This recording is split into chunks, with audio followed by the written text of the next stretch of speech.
Pride and Prejudice, Chapter 17.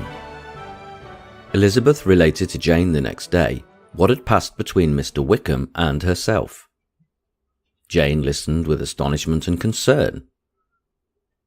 She knew not how to believe that Mr. Darcy could be so unworthy of Mr. Bingley's regard, and yet it was not in her nature to question the veracity of a young man of such amiable appearance as Wickham.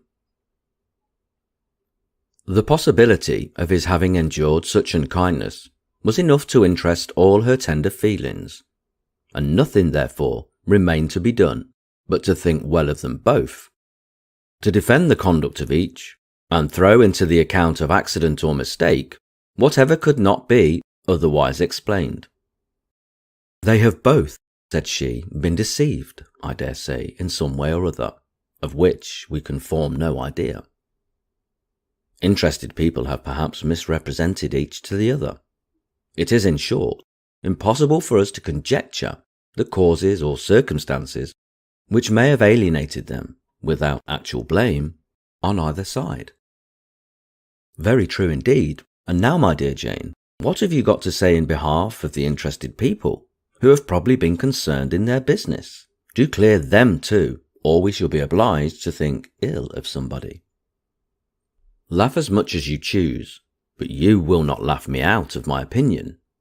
My dearest Lizzie, do but consider in what a disgraceful light it places Mr. Darcy, to be treating his father's favourite in such a manner, one whom his father had promised to provide for. It is impossible. No man of common humanity, no man who had any value for his character, could be capable of it. Can his most intimate friends be so excessively deceived in him? Oh no. I can much more easily believe Mr. Bingley's being imposed on, than that Mr. Wickham should invent such a history of himself as he gave me last night. Names, facts, everything mentioned without ceremony. If it be not so, let Mr. Darcy contradict it. Besides, there was truth in his look. It is difficult indeed. It is distressing. One does not know what to think." "I beg your pardon. One knows exactly what to think." But Jane could think with certainty only on one point, that Mr. Bingley, if he had been imposed on, would have much to suffer when the affair became public.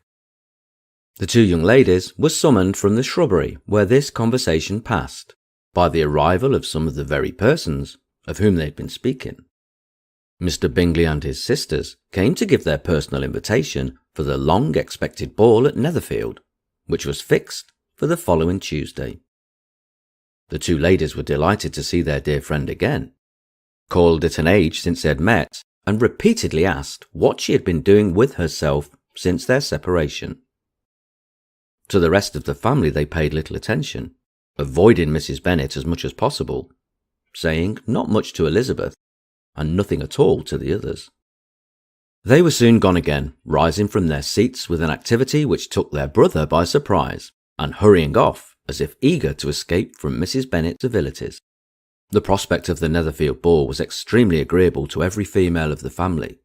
Mrs. Bennet chose to consider it as a given in compliment to her eldest daughter, and was particularly flattered by receiving the invitation from Mr. Bingley himself, instead of a ceremonious card.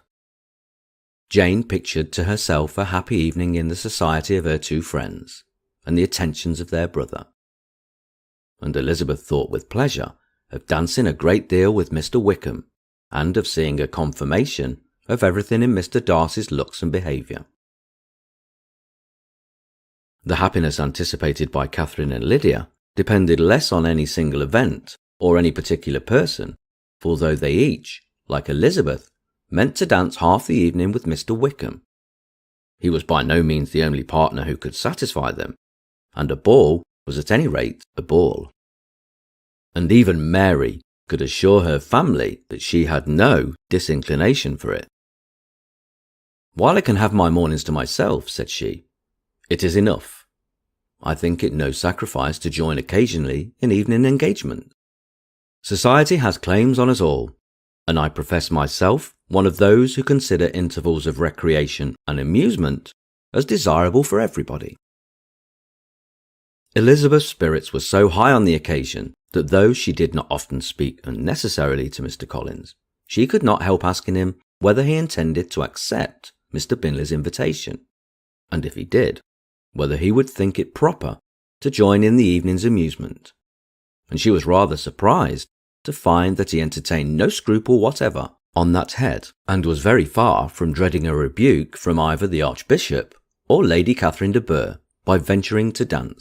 "I am by no means of opinion, I assure you," said he, "that a ball of this kind, given by a young man of character, to respectable people, can have any evil tendency. And I am so far from objecting to dancing myself, that I shall hope to be honoured with the hands of all my fair cousins in the course of the evening. And I take this opportunity of soliciting yours, Miss Elizabeth, for the first 2 dances especially, a preference which I trust my cousin Jane will attribute to the right cause, and not to any disrespect for her." Elizabeth felt herself completely taken in. She had fully proposed being engaged by Wickham for those very dances, and to have Mr. Collins instead, her liveliness had never been worse timed. There was no help for it, however. Mr. Wickham's happiness and her own was perforce delayed a little longer, and Mr. Collins' proposal accepted with as good a grace as she could. She was not the better pleased with his gallantry from the idea it suggested of something more. It now first struck her that she was selected from among her sisters as worthy as being the mistress of Hunsford Parsonage, and of assisting to form a quadrille table at Rosings, in the absence of more eligible visitors. The idea soon reached a conviction, as she observed his increasing civilities towards herself, and heard his frequent attempt at a compliment on her wit and vivacity. And though more astonished and gratified herself by this effect of her charms, it was not long before her mother gave her to understand that the probability of their marriage was exceedingly agreeable to her. Elizabeth, however, did not choose to take the hint, being well aware that a serious dispute must be the consequence of any reply. Mr. Collins might never make the offer. Until he did, it was useless to quarrel about him. If there had not been a Netherfield ball to prepare for and talk of, the younger Miss Bennets would have been in a pitiable state at this time, for from the day of the invitation to the day of the ball, there was such a succession of rain as prevented their walking to Meryton once. No aunt, no officers, no news could be sought after. The very shoe roses for Netherfield were got by proxy. Even Elizabeth might have found some trial of her patience in weather, which totally suspended the improvement of her acquaintance with Mr. Wickham.